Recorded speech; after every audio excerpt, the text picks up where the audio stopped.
It's time for MacBreak Weekly. Andy Iannacco, Renee Ritchie joins Adam Engst and me. I'm back, baby, to talk about Apple. Their stock price is tumbling. Why? We'll find out next on MacBreak. Netcasts you love. From people you trust. This is Twit. Bandwidth for MacBreak Weekly is provided by CacheFly at CACHEFLY.com. This is MacBreak Weekly, episode 333, recorded January 15th, 2013. Apple Shorts. MacBreak Weekly is brought to you by Hover.com. Hover is the reliable domain name registration and management service that's simple, honest, and easy to use. For exceptional customer support and 10% off your new domain name, go to hover.com/MacBreak and use the offer code MacBreak. And by Carbonite Online Backup. Automatic, continuous, unlimited backup for your computer files, just $59 a year. Try it free at Carbonite.com and use the offer code MacBreak to get 2 bonus months with purchase. And by Squarespace, the fast and easy way to create a high-quality website, blog, or online portfolio. For a free trial and 10% off your first purchase on new accounts, go to squarespace.com and use the offer code MacBreak1. And don't forget to try their newly launched developer platform for complete code control. This is the place. You came to the right place. Welcome to MacBreak Weekly. This is where we're going to cheer you up about Apple's tumbling stock price, the lack of sales of the iPhone 5, and a consumer electronics show that was nothing more than just more cases slightly taller. Ladies and gentlemen, now I'm depressed.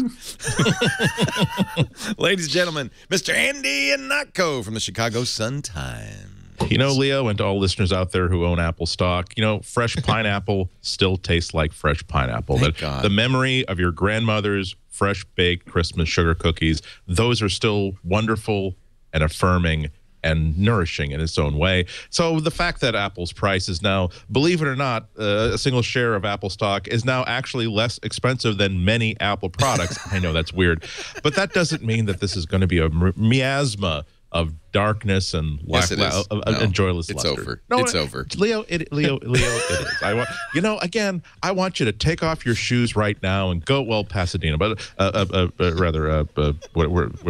you right now? You know, I'm taking my shoes off and I'm going to go downtown Pasadena. Find some cool grass and just run around.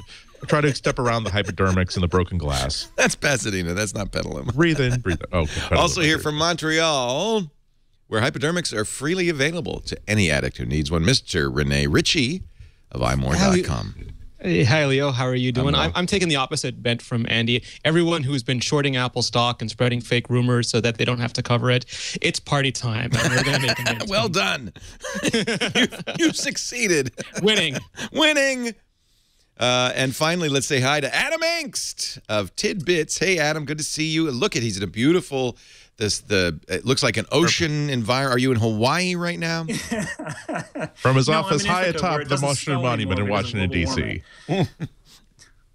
Good to have you, Adam. Welcome to the show. How are you all? It's my first Mac break in some time. I want to thank Sarah Lane for filling in for me last week while I was slogging through CES and the week before the holidays and the week before that when it was a best of. And I haven't been here in a month. But and I'll tell you what, since I was here last, the Apple stock price has gone down over $200. So maybe I was just thinking maybe we could wait until it gets even low. Wow, down $16 today alone, probably based on that Wall Street Journal report that iPhone sales are down dramatically. There's kind of a battle going on over this, though. Daring Fireball's John Gruber says, "Hold on there, hold on." Didn't Verizon say that iPhone sales were strong? Didn't Verizon say that they had 9.1 million smartphone activations and a higher mix of Apple smartphones than previously? Didn't AT&T report its best quarterly sales of Android and Apple smartphones? Of course, both of those reports have Android mixed in there, which... The Wall Street Journal said weaker than expected demand from people familiar with the situation. 1.5 of them. Expected by who? Well, that was the question Gruber said. Expected by whom? And what was the expectation? They took that out. I mean, they actually had a figure in the original article of 65 million for Q2, which is an outrageous, outlandish number by Q2 standards. It's not the holiday quarter; it's the weaker quarter after that. And then they removed that number, but it came back when Reuters and Nikkei posted almost identical stories with the 65 million number. That telling? So all the Wall Street Journal said is Apple cuts orders for iPhone parts. Apple has cut its orders for components for the iPhone 5 due to weaker than expected demand. And if you read that without that 62 million, what you might say is, oh, the iPhone's not selling very well. But that's not what this says. No, and it's John's quoting numbers from Q1 because that's the giant, massive quarter that they're going to report on at the end of the month. And these are Q2 numbers, and Q2 is usually much smaller than Q1. I think it was 15 some odd million 2 years ago, 30 million last year. But there is no universe, real or imagined, where Apple would expect to sell 65 million. I mean, absent a China mobile deal or some. Well, why did they? But that would be an error then if they had that. Did they have that expectation? Did they have orders to fulfill of that number? I mean, 1.5 people said they did. 1.5 said. It's really Jim Dalrymple in The Loop says Apple cannot respond to these rumors even if it wanted to due to SEC rules. Apple can't just say, no, it's not true. It's not true. That's not. I mean, that's not accurate though. It's common practice, but it's not legal. I think Eric Silva from Mac Rumors expounded on that, and they could say something if they wanted to. It's just a general practice not to. They're kind of in a quiet period leading up to their quarterly earnings, which will be a week from tomorrow. You know, and that's what Gruber says. I mean, the bottom line on this is somebody's going to be embarrassed in a week, and it'll either be the bulls who say, oh, no, this is nonsense, Apple's doing great, or the bears who are saying, well, the iPhone 5 is not selling that well. Certainly the stock market believes it because, as I mentioned at the beginning of the show, I don't know if by the way, this isn't really a data point. Well, it's a data point, but I don't know how valuable it is as a data point. It's just the stock market, but down to 485. You know, so wait a second. What's with this 65 million number? I mean, there's been this claim that Apple would never sell that many in a quarter, but who says that they have to buy for a quarter at once? They may be placing orders on down the line to solidify position, to solidify stock. I mean, Apple will often buy in large bulk. So they could be buying this for a year in advance, knowing that they're going to be building phones that have that form factor, and they may have decided that maybe they didn't need to buy a year in advance; they don't need to buy 6 months in advance and cut it in half. Yeah, I mean, I happened to be traveling yesterday, and when I came back, when I took the train back home, and I've got those 3 hours where I can finally catch up on all the news I missed. I felt like the parent who had left the house in the hands of their kids and come back to find out exactly what has happened, why they were spending the weekend away. Because I read the Wall Street Journal report, which immediately made me think, for all the reasons that everybody here has been talking about, that. Okay, first of all, it's one unnamed. It's a short unnamed source. So although the journal's been good with sources, again. Also realize that this isn't like a blog style editorial structure. They have to convince a whole bunch of people that this is a good piece of information, but still, that's still the reliability of a very small core sample. They're not going based on hard primary evidence or hard primary data. They're saying here is a component that we think is being under ordered. We don't know that necessarily translates to poorer sales, but we're going to extrapolate like that. I thought it was the sort of thing that's very easy to ignore. But this is why I tend to have a hands-off sort of attitude towards the stock price, because it's going to do what it's going to do for whatever reason it's going to happen, and there's almost no way to predict how that happened. If we're going to get all bent out of shape, that it's a problem if it causes long-term destability for the company, but that's not going to happen to a company like Apple. Every time that if you're upset that the stock price is dipping below $500 and you're not an investor, you have to also if you're going to take it that means that the popularity of Apple products is waning, then you also have to say that when the stock price was above 700, when it was 200 points higher, that means that that's a sign of Apple's complete strength. It had nothing to do with the design of their products, had nothing to do with their core strategy. We're going to use this number as the only metric of whether we have faith in this company. So it's just, it's the sort of baseball that I'm just not interested in sitting in the stands for. One thing that's worth pointing out is that we won't really find out about this when Apple does their earnings, because they're going to report Q1 earnings, and these are Q2 numbers. So that's at least 3 months out. But there was this really great video from Jim Cramer in 2010 that explained how he manipulated RIM and Apple stock prices and how easy it was to do by just calling different people. And that doesn't seem to have changed. When you look at all the rumors and you look at how the stock prices go up and down, that the Wall Street Journal's masthead was on this story, I think, lent it a lot more credibility than would have otherwise, because it really smelled like those kinds of, I have a friend of a friend and I'm putting this order here and that order there kind of. Don't we know who's shorting in large quantity and how much they're shorting, or is that not public information? Don't you kind of know who's going to benefit from this? I don't know how this stuff works. Well, even if it's not in large quantities, I think, with the accusations like this, I think the SEC looks very, very dimly on this sort of thing. And so if there's any indication that it was actually done intentionally, someone's going to be in really, really big trouble. Although he maintained that they don't understand the way that this is done in an information age. The SEC does not. Yeah. The SEC can't handle it. You can't understand handle how blogs work, and absolutely. All right, well, let's step back then a little bit from that story, knowing that, in fact, A, we don't know what it means or whether it's true. We don't even know whether it's true, but even if it were true, we don't know what it means. We do know the stock price is going down, but that only means that maybe there's some investors who believe this and some who don't. Okay, I'm going to give you from a purely anecdotal point of view, it does feel like to me far more people are willing to look at Android than were in the past, that there are significant numbers of defections from the iPhone, that the iPhone 5 was not a particularly inspiring update, given that it was the big update as opposed to the minor update. And then I wouldn't be to me, it doesn't sound surprising that iPhone 5 sales might be soft. Do you disagree, Renee? I would quibble a little bit and say I think the iPhone 5 was a fantastic update, but I don't think iOS 6 was in any way inspired, especially with what we saw with stuff like Android 4.0 Jelly Bean. And I think that the market is widening and Android is taking a lot of that widening market. And I think that's the area that Apple has to concern themselves with, not so much the physical goods they're making anymore, because we've gotten to the point where almost any phone is good enough for the mainstream user now. And it's really the software and especially the services. When you have things like Google Now and you have things like search and all these different things that we're doing with our phones every day. And that's the area Apple's going to have to pay a lot of attention to this year. You don't think the fact that the 4-inch screen of the iPhone, I mean, they made it a little bit bigger, but it's pretty clear the trend is towards larger screens, much larger in my case.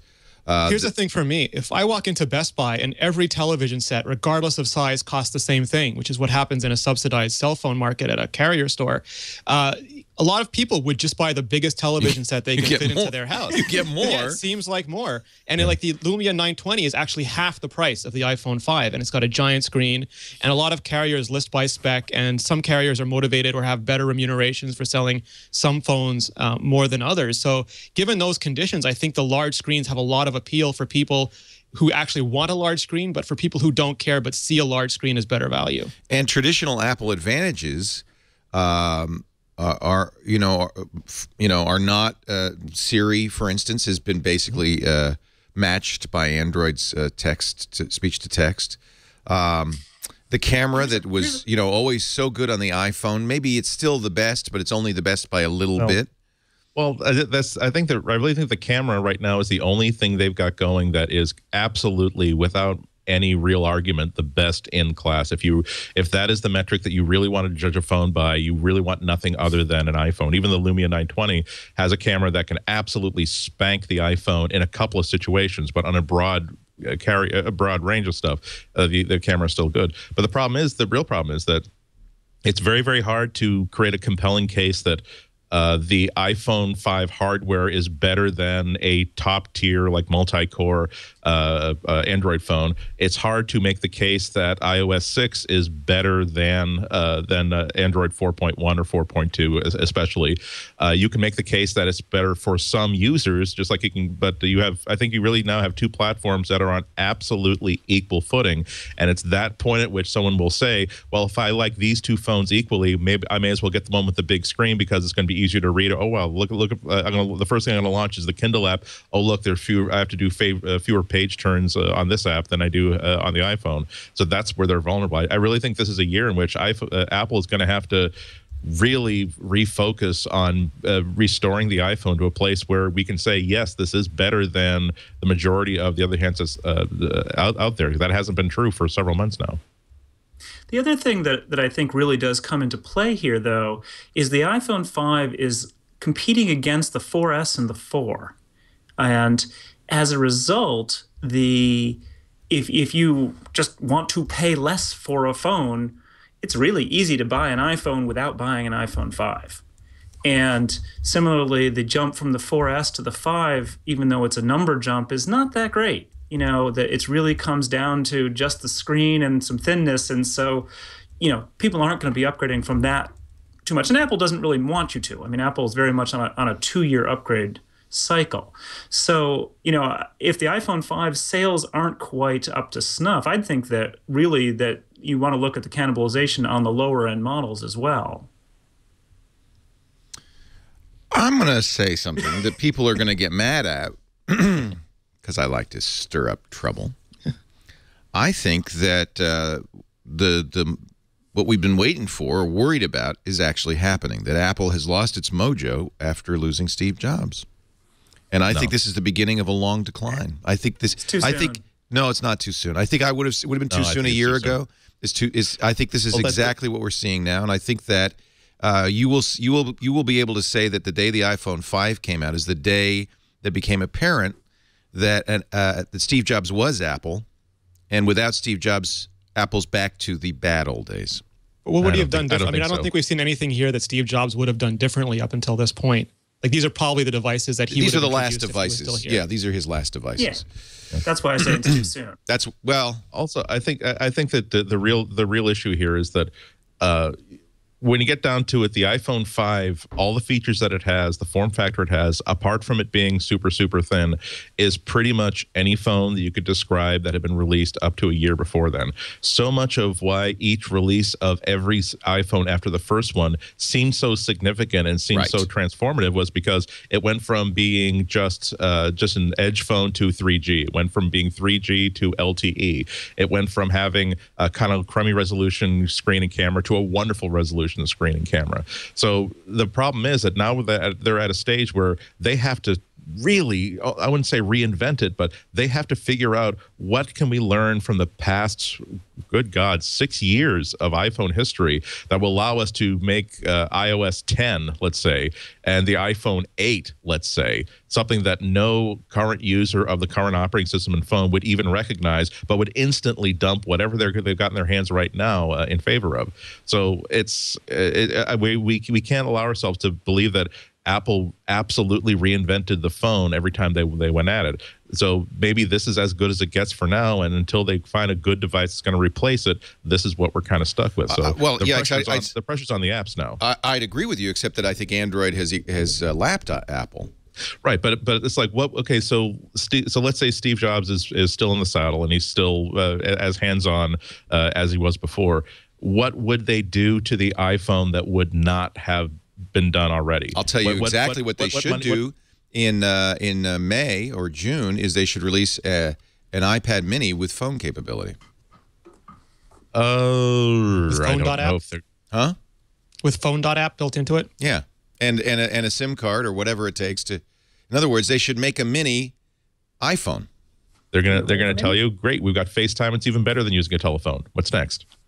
I honestly think that's what the app. I'm not going to get into what Steve would have done because I have no idea what Steve would have done. No one knows, of course. The Apple that I've just like you kind of can figure out what kind of a movie Quentin Tarantino would make next, what kind of a movie Spielberg would make next. Right. You know, and the thing, if I were to figure out what they would what move this director, this creator, this producer would make, it would be the person who says, why do we need a phone carrier anyway? Why wouldn't you want something that could evolve far faster than the phone networks could? So I'm not sure if that's what they would do. I do think that, you know, you were mentioning probably the Note 2.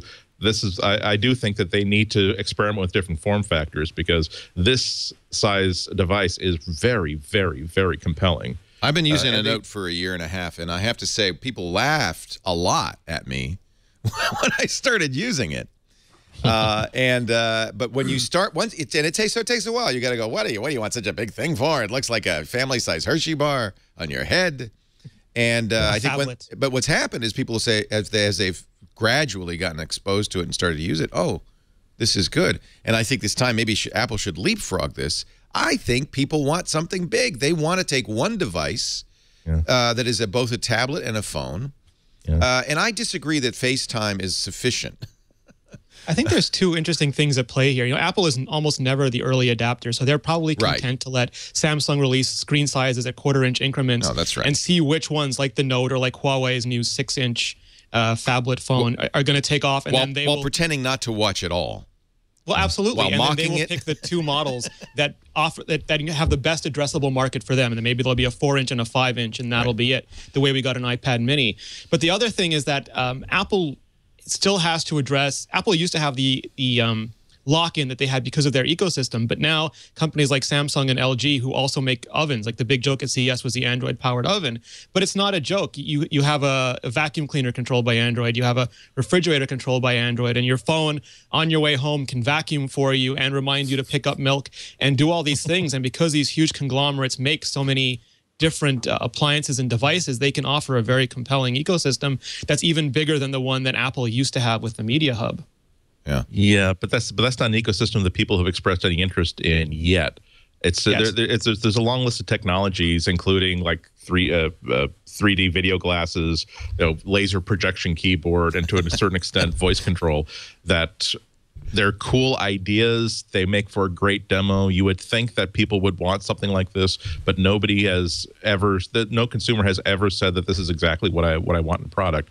But it's both companies have a certain degree of power in exercising their leverage. Samsung, in the sense that we can make whatever we want, and we are a big enough company that we don't have all of our fortunes.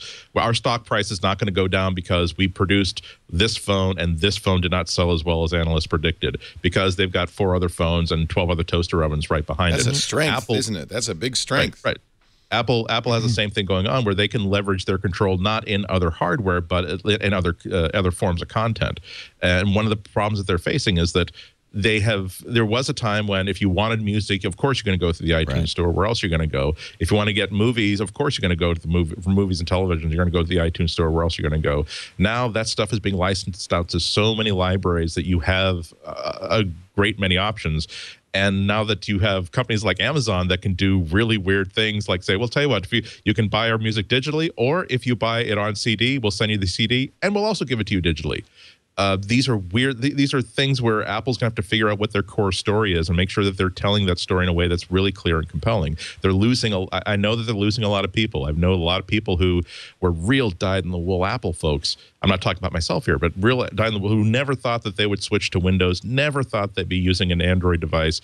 But now they're like, you know what? We switched to we had the option of buying a different kind of phone. I tried it for a month, and now, damn it, I'm switching to Android. Or now I really like Windows 7 because of there's this style of tablet, there's this style of computer that I really, really like that Apple doesn't make and has no interest in making, but I want it, so I got it.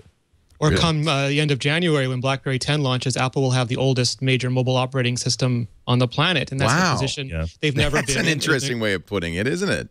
Yes, who'd have thought that? Plus, I mean, I'm sorry. Go ahead. I interrupted. Go ahead. I'm sorry. No, I was probably going to say something very similar. And BlackBerry was once a very powerful company, and Apple has shown that powerful companies can come back, and they have a lot of interesting ideas. And it looks like we're approaching a next transition where, people joke about icons on a grid, but widgets on a screen, all these things are old generation technology. It's a way to pull information, and we're moving into a push information era with things like Google Now, and Siri's not there yet, but it could be. And iOS 7, I think, is going to be absolutely key for Apple, because they're going to need to leapfrog again. They're going to need to take interface places like with actionable notifications and things that really allow us to have the data brought to us, so that it's not just a battle between who has the bigger screen anymore, but Apple's once again doing what they say they do in their DNA, which is great software to sell their hardware. Yeah, so and BlackBerry. The question is, for all these hardware, what would it take for you to switch? Is it really hardware, or is it that larger ecosystem? I mean, the thing that's been getting me recently about Apple is the level to which they're forcing us into the ecosystem, that once you do one thing, you're stuck in with the rest of it, and you just don't have any alternatives at all. And, I mean, I don't want my vacuum cleaner to be ordering my milk, but nonetheless, there are other possibilities that it feels like could come up, and Apple would just simply not approve the apps. And suddenly that whole alternative is just not available. Yeah, I definitely agree with you there. I myself I've had to restructure a bunch of different ways about how I run my office and how I run my creative business. And one of them is that, okay, I finally need to have a core central notes app. I need a way to track and schedule these sort of things.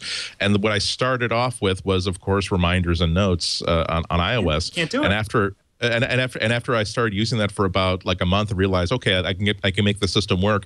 It became important to me that I switched to Evernote, because I knew that if I build my business around notes and reminders, I will never have the freedom to choose something that is not an Apple product, because Apple's not going to extend that to make it work with other things. So I mean, it's starting to be the level of control that Apple exerts over their software and hardware has a great many advantages, and so many that can't be denied for people who they don't really want to learn new stuff. They don't want to care about how to make things work absolutely precisely the way they want. They just want something functional. Again, they want the fleet vehicle that works really well. But this is starting. I think we might be at that part of the curve where we're going to start a decline, where this amount of control that Apple's putting on things is actually limiting opportunities for users to do things. It's become, instead of an asset, it's going to, for Apple, Precisely. It's going to start to become a disadvantage. I mean, the problem is that when you have had the same thing going for the same reasons without a lot of really visible, I'm underscoring the word visible, innovation, that really leaves a platform vulnerable to someone who comes up with a great idea. And RIM is coming out with BlackBerry 10 at the end of the month. The feature that really caught my attention, that I had them explain to me like 2 or 3 times to make sure they weren't doing this in a lame way, was the idea that we're sick and tired of people who have they've got like they've got the phone that was issued to them by their company, but they also have like their iPhone or their Android phone, their personal device, because it's too hard to keep. There are different rules and regulations, and also they don't want the creepy IT guy to get a hold of their family pictures. A feature of BlackBerry 10 is that essentially this is 2 separate firewalled partitions in one, so that it's like the mullet of business phones, where it's all business up front, but it's party in the back, and you really don't get the same. and so you can basically have one phone that does everything like that. That's BlackBerry interesting. Balance. Yeah, and that's really interesting. And if you have people who, just as we've been discussing, aren't passionate phone users, aren't passionate techies, they just want something functional that works, they might find that there are enough apps inside the BlackBerry marketplace that all the lifestyle apps and personal apps that I want are there, and now I can just carry this one phone around that will just work for me, and I don't have to keep 2 things charged up at the same time. So that's a vulnerability when you have that one compelling idea that makes people think, yes, I would like to carry just one device. Great, my contract's up. I think I'll give this BlackBerry 10 a try, or at least if my company's supporting it. Here's the other thing, which is I think that Apple has focused very, very hard on the individual, and that's great, but that's actually somewhat in contrast to the prevailing trend on the internet now, which is to bring people together, to allow collaboration. And yeah, Apple's thrown in Twitter and Facebook. They can do some of the social stuff.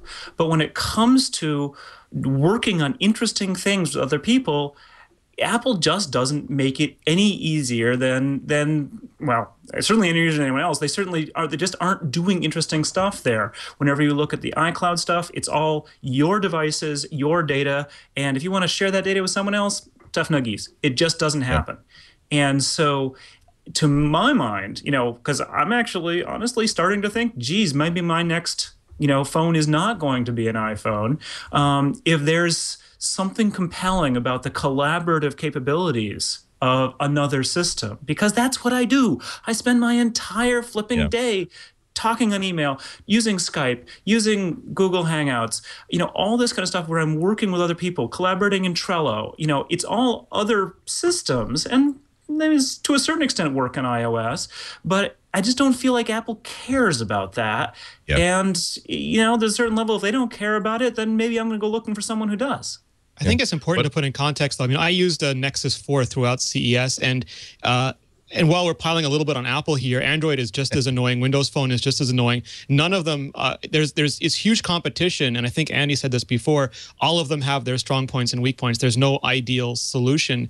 And it's going to be a lot of, like Google, for everything that Android is less significant to Google's business than the Apple TV is to Apple. And Google's leadership, they are not as hugely invested in Android as Apple's leadership is invested in the iPhone. It's just not that big a part of their business. So people like us are going to be disappointed no matter which device we have, because we're always going to want better, and we're always going to want every feature from every phone all in one. Okay, everybody have their say? I killed that one. No, I thought that was great, and I frankly thought you'd all be yelling at me. So I'm glad. Glad to see that, in fact, I wasn't that far off.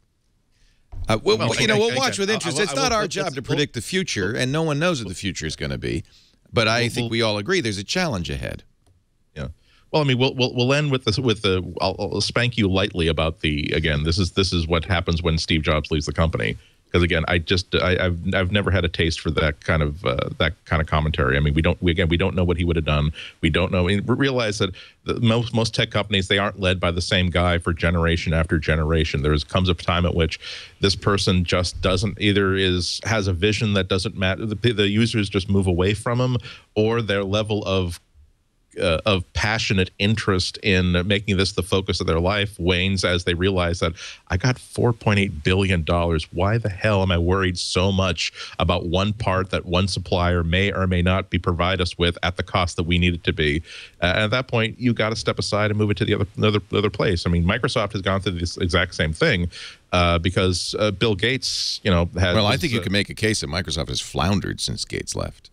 Well, they went through a middle period, but now in the past 2 or 3 years, they emerged from that malaise when the Xbox came out, and it took it a couple of years for them to figure out exactly how much potential they had inside the Xbox. But man alive, they've got all the parts to the killer monster robot in 3 pieces in their backyard. And at some point, Microsoft's going to be on their back porch with their morning cup of coffee to say, wait a minute, if I snap that part onto that part and then mount it on top of that, we could rule the world. Really, all the pieces are right there. So well, I don't want to get in an argument about the future of Microsoft, but I think that there is a data point that you can't ignore. Apple, we've always said Apple's not like any other company. That Apple did not do well, has never done well without Steve Jobs at the helm. And I don't think that that's a stretch to say that partly without his vision, but more importantly, without his marketing and his force, it's a very, it's hard to be as big a winner as Apple is. And my gut says that it's a normalized Apple now. The way Lucasfilm has been sold to Disney, so we'll never likely get Empire Strikes Back again. But we won't have to suffer with the prequels. Yeah, we don't have to get it's like Episode 1 again. I'm happy. Yes. Okay, so we'll never get the higher highs, but we won't get the lower lows. Right. I don't know if that's true actually, but that's another story. I might disagree with you, Dad. Can I pick upon what I feel is a very useful and brilliant analogy? Yes. I mean, we get the prequels, which disappoint everybody, but then we also get the Clone Wars series, which nobody who grew up watching Star Wars would have conceived of or approved. But once a new generation once the old guard is cleared out a little bit, to simply look at what they have to work with and what they could build from it, man, you can get back on your feet in a hurry. Why is this Andy and not Co? We're going to take a break. Come back with more. I agree. Wise is that one. Let's talk about hover.com. If you're wise, you're looking for a domain name registrar that's not going to get in the way, that's going to get the job done, that's going to simplify domain name management. Okay, yes, I admit, Hover does not have scantily clad girls in their ads. Some might say that's a negative. Doesn't bother me. What they do have is the best domain name registrar and management ever. I want you to visit hover.com/MacBreak. By doing so, you could save 10% on your next domain registration. Browse around, though, and see what makes Hover so great. I moved all of our domains from a variety of registrars over to Hover, and I can't be happier than I am. It's just fantastic. By going to hover.com/MacBreak, you'll see you'll activate the promotional code. You'll get the 10% off. It's very straightforward. You don't get 50 clicks, all the upselling that you get from other domain registrars. Each domain includes unlimited domain forwarding. No charge who is privacy. That's built in. They know you want that, so they just include it at no cost. Powerful domain editing, advanced DNS management in bulk. The management system is very clear, very easy to use. I highly recommend it. And they have a no-hold policy, which means if you get through to Hover tech support during regular business hours, once you get through, they will keep you on the line until they solve the problem. Hover offers 23 TLDs like .com, .net, .org, as well as .tv, .pro, .mobi, .biz. Of course, country-level, top-level domains, .ca, .asia, .us, .uk.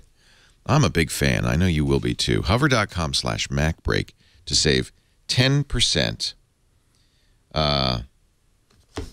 Hover's in it for the long haul, too. I got to say, they really are the best. Part of Two Cows. They've been around since 1994. They're one of the largest domain name registrars in the world, and we just wanted everybody to know more about them.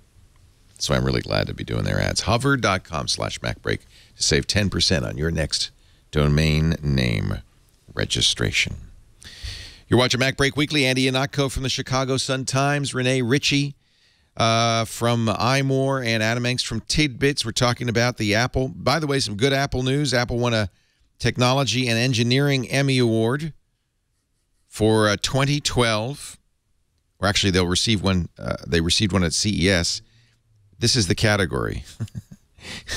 Ecosystem for real-time presentation of TV content to mobile devices without the use of special televised hardware. I don't know how they could lose that one. No antennas. They win. They win. So good going, Apple. And they've received engineering awards pretty much every year from the Emmys for FireWire, for Final Cut Pro. Just one day, I would like to see them actually handed one of those awards from somebody in the mainstream Emmy show. George Clooney. Richard exactly. So they should be presented by someone who has a hit show on like HBO. Yeah, wouldn't that be nice? As opposed to, I like it. Maybe Lena can give him Kid from 2.5 Men. No, I want the woman from Girls. She can handle it. Game of Thrones. Game of Thrones. Yeah, let's have Eddard Stark give them the award, and then chop their heads off. Apple slashes price on Thunderbolt cable. About time. Not exactly slash though. Slashed. Still well, it was cable. $50. How much is it now? 40. Yeah. It's a cable, for goodness sakes. You save a lot of money when you stop making them out of printer ink. Well, I asked a lot of the accessory makers at CES about Lightning cables and Thunderbolt cables, and their story was always the same. It's just that these companies were not ready to supply the parts or the people who need to oversee and approve the accessories at anywhere near a responsible rate. And we saw that with Apple and the iPhone launch, where they put 50 million phones on the shelves, but not a single Lightning adapter for months. Right. I think it was just complete lack of preparation or investment in the technology they needed to make these things. You know what? I would like to know your opinion on this. Apple just started selling these, and I bought about a dozen of them. They're $19. It's a micro USB to Lightning adapter. It allows you to sync, to charge. It does most of what the Lightning adapter does. It's $19. And it really begs the question, Apple, why didn't you just use micro USB to begin with? These are great because they're tiny and you just put them right on the cable. And, you know, because I have 800 micro USB cables. Lightning does more than micro USB, though. So it's an intelligent switch, and it's got, I mean, the 30-pin legacy stuff had tons of stuff in there. There was FireWire and HDMI and line in and line out and video in and video out. This charges and syncs, which is most of what you want. It eliminates what? HDMI. So it won't do the car stuff, any of the car integration stuff. It won't do. It won't do any of the. It doesn't do. So it doesn't do iPod. Can't control an iPod with it. Yeah, and anything that Apple builds in going forward, it won't be able to do. I would argue that cables are becoming less and less important general, because we do all the sorts of syncing and all sorts of AirPlay, and even wireless charging is becoming more and more common. So the cable will probably go out of the way, but the Lightning cable is designed to do far more than a USB cable can handle. My understanding is that Lightning to micro USB adapter was also required because of regulations in Europe. Yeah, they have to bundle it in Europe, yeah.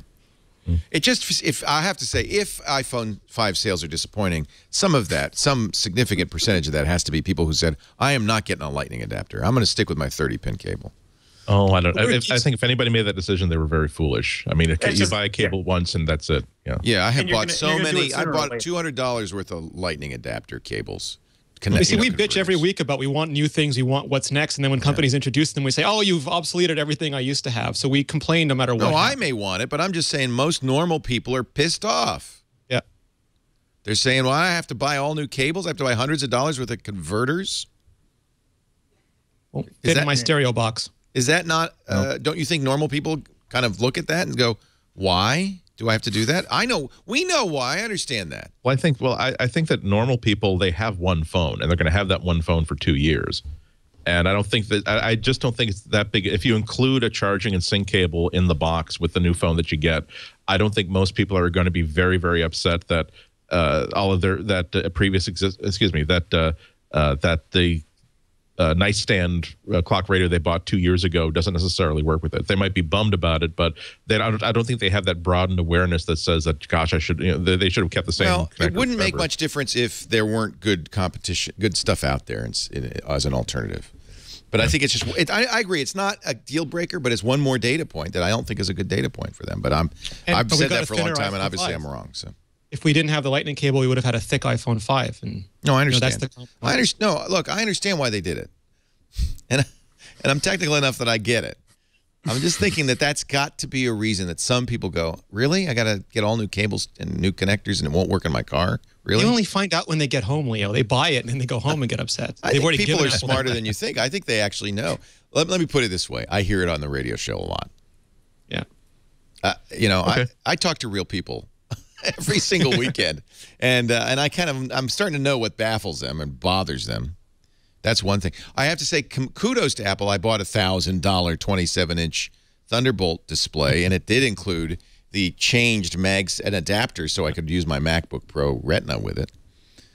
Yeah, I mean, there's little things like I travel. Huh? That adapter change is just annoying. At least with Lightning, they said, oh, well, look, we can make it so much thinner, but MagSafe 2, it's just not that much different. There's no point. It was just a way to make more money. I don't even think it was a way to make money. There must have been some engineering reason for it, but they certainly didn't justify it in any way that made sense. Yeah, they had to bundle that adapter in. I was pissed because I thought I had to buy an adapter, and then fortunately I dug through the materials because it's this little thing that you could easily throw out. And I find it most noteworthy when I travel. For example, when I was at CES, the hotel had a dock in the radio in the hotel, so you have to have an adapter if you want to use your iPhone. What kind of dock did it have? It's a 30-pin dock. 30-pin. And when I go to my mom has a CRT TV still, and she has Apple's old AV cable, and she can plug her iPad into that and watch on the TV. And my new iPad just looks at that and screams in frustration. Yeah. No, when you go to a hotel and you see a 1,000-room hotel, 1,000 clock radios with 30-pin connectors, you just shake your head. Yeah. So I think either people are going to buy adapters, which is a significant additional cost because Apple's not discounting those adapters. Anyway, that's an old argument. Yeah, well, that's just, I mean, it's just, I don't know. To me, it comes to, I would be more upset about it if the 30-pin connector weren't so completely different from the Lightning connector and so completely different from mini USB. I mean, there's so many different kinds of devices that are really, really difficult for Apple to build if it's going to support that kind of really big quarter slot style connector. I mean, even micro USB, which can also transmit video, which can charge and sync, do all these cool stuff. It's nice and thin. It doesn't really control the size and shape of devices you can make. So, otherwise, I'd be saying that I've never shied away from being able to say, "Oh, Apple, why do you so often do things that are just a style thing?" But I think that it's a bitter pill to swallow, but that allows better things to happen in the future. I would have been more pleased, though, if they had decided to go with micro USB, or at least said, we're going to take the micro USB standard, we're going to add more stuff to it so that if you aren't using it, we want a standard so that if you're just charging, any micro USB will work. If you're just syncing, any micro USB will work. However, if you buy our special $90 cable, okay, how about a $30 cable that exploits the extra pins that are inside there, then you can actually do more with it than just those two things. I thought thought that would have been very consumer friendly. I think Nickname in our chat room speaks for a number of Apple people who says, Apple has always been an exclusive club, and I like being a part of it. I don't care if they lose market share as long as they produce killer products. That's the old Macintosh attitude, user attitude, and maybe that's the attitude of the future. Maybe that's all it really needs to be, is a boutique product. Their profit share at boutique products is impressive anyway. It's hell of a good profit share. Their profits, well, we'll see in a week, but I suspect their profits are doing just fine. Thank you. Yeah. I mean, it's interesting that ties in a lot of the things we've been talking about. I mean, Apple is different. They don't have to compete with everybody in the entire world. They just have to make products at a good enough margin to a loyal enough customer base that allows them to keep making new products. It'd be interesting if we look forward 5 years from now, Apple's still doing very, very well. Their market share is still not terribly impressive in their respective markets. But the fact is that the people who buy things from Apple because they know they can't get products just like they have a natural affection and affinity towards the way that Apple designs things and writes their software, and they know that no other manufacturer is doing it. Right. So if they're not going to win the hearts and minds battles with people who, the average person who buys phones, the average person who buys computers or TVs, it's okay for them to still be making billions of dollars in profits every year just on a 5% fan base. And that's perfectly the whole point of playing this game is to get to come back to the ballpark next season. And if they keep their batting average up, who cares how much money they actually, how many products they actually sell, what volume they actually make, and what percentage of the market they actually own, so long as they keep coming to the ballpark year after year. Yeah. No, and I think that what's changed is that Apple got a taste of being a mass market manufacturer with the iPhone and the iPad, and there are certainly some who thought, "Oh, this is fun. I like this. Finally, I like being dominant. I don't want to be a boutique anymore." Part of that was the collapse of Nokia and BlackBerry, and now Android will probably take the place of Symbian and Nokia, and Apple will. Remember when Steve Jobs first came up on stage and said, "We just want 1 or 2% of the phone market, and we'll be happy." Yeah, in the old days, that's all they wanted. Because Symbian and Nokia and all those companies were so huge and so dominant. Yeah. Yeah. I'll make them all pay. Finally, we'll have our revenge. All will pay, some will burn. Well, maybe that's why Tim Cook's going to China. We'll talk about Mr. Cook in China in just a little bit. But first, a word from Squarespace.com. If you're looking for somebody to host your website, I got a suggestion for you. The best website host in the world, Squarespace.com. One of the things that makes Squarespace so good is the tight integration between the Squarespace software, the content management system you'll be using, and the hosting software. So they know that, sometimes you talk about shared hosting. It's so much more sophisticated than that. Your site may be spread out around a bunch of machines using a bunch of bandwidth. They can turn on more bandwidth as necessary. It's so tightly integrated that they have granular control over exactly what's happening. And it's why, simply put, you cannot bring a Squarespace site down. They're always fast, always responsive. And from your point of view, always gorgeous, easy to design, easy to use. If you're and of course, the best mobile experience. If you're somebody who's looking for a website gallery, if you're a photographer or a designer, you've got to look at Squarespace. Not only does it look good, and will it reflect your aesthetic, a unique aesthetic, by the way, because every Squarespace site they start with the same, several dozen templates. But then the customization makes it completely your own site. Makes it look exactly the way you want it to. That's why so many artists, so many designers, so many photographers use Squarespace, because they can make it reflect exactly their aesthetic. And then, just kind of thrown in for free, you get the best mobile experience. Your users are going to love it, because let's say you're a photographer, you're using Avenue as your template, and you want a great gallery. The template looks great on all sizes. Every time let me go to a live demo of this. This is Avenue. It's so great because as you size the screen from 27 inches down to 3.5 inches, the site automatically, it's called mobile responsive design, responds to it. Whenever you upload an image to your gallery, for instance, it creates 7 different sized thumbnails, and then it flows the text. It flows everything around so that it looks the best on the screen. And this you get automatically. This is part of the deal. I think you're going to love Squarespace. That's why they've got a free template for you, a free trial offer, I should say, for you. If you go to squarespace.com, just click that yellow Get Started button, and you're already in there designing. You can import all your existing content, preserve all the SEO, all the images, all the links. They all go right over. Play with it. You got it 2 weeks free. Use all the help systems, the webinars, everything. And if you decide you like it, you got to look at the pricing on this. It's such a good deal. They've simplified the pricing. There's only 2 plans now, the standard and the unlimited. You get the best deal when you buy an annual plan. Actually, I think you can even buy more than 1 year at a time. But if you buy a year's worth, the standard plan is $8 a month. The unlimited plan, the top of the line, is only $16 a month. For that, you get unlimited pages, galleries, blogs, unlimited bandwidth, unlimited storage, unlimited contributors. Whenever you buy an annual plan, they'll automatically register the domain name for you and hook it up so it works. You get so many great features. And when you use our offer code, you can take 10% off that first purchase, so you're going to save even more. MacBreak, and the number 1 is the offer code, MacBreak1, squarespace.com. Beautiful, beautiful content. If you're a developer, by the way, they've got a developer platform you're going to love. It allows you to use HTML5 stuff like CSS3 and JavaScript, and it's got a code editor with syntax coloring and all of that stuff. Squarespace.com. Use our offer code MacBreak1 if you decide to buy to save 10%. Mr.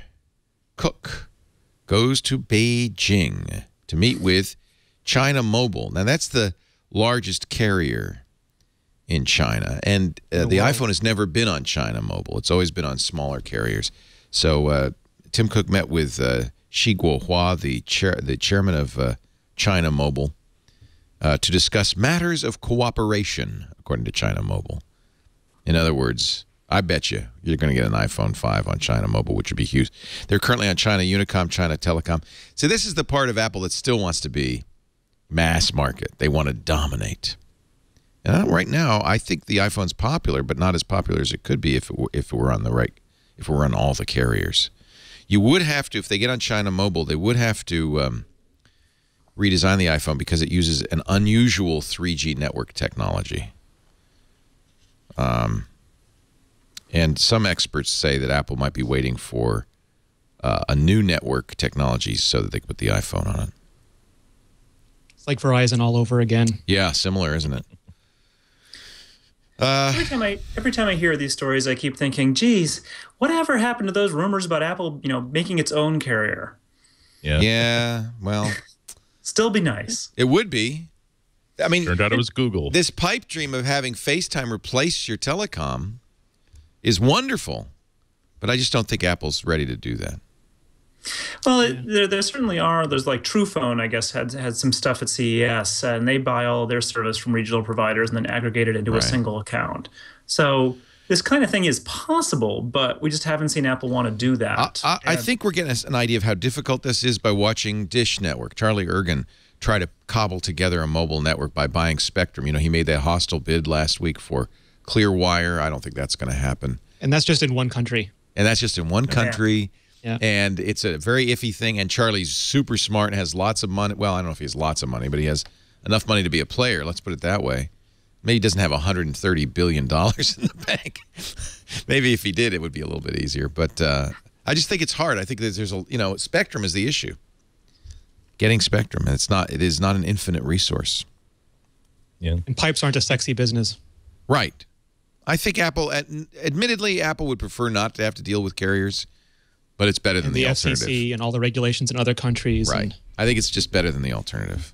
If you want to be in the phone business. Apple did publish a Chinese New Year gift guide. Which is kind of interesting. A mooncake in the shape of an Apple TV. Gong hei fa choi Apple. That's right. It's aimed, I guess, at Hong Kong, Singapore, and Malaysia because it's in English. But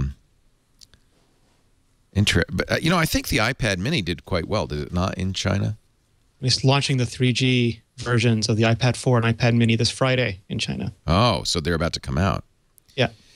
It's almost time to head home with the perfect gifts, reads the Apple Store tagline. Find great gift ideas for everyone on your list in the Chinese New Year gift guide. And then here it is. And the Mini is, this is in Hong Kong dollars. 2,588 Hong Kong dollars. That sounds like a lot. You could fit a Nano in a red envelope, Leo. I mean, it is workable. Ah, look at, they even have look at this little mini smart cover that looks just like a red envelope, which is the traditional Chinese cash gift. Comes in a red envelope. Ah, you're right. You picked right up on that. Here's another one. Michael Kors red Ziploc wallet. This is the modern Chinese New Year. Look at this. A lot of red in this. Let's see. Moving on here. That's the China. That's the China corner. The China beat. We hope you enjoyed our references to mooncakes and red envelopes, just proving that we are a very cosmopolitan podcast here at MacBreak Weekly.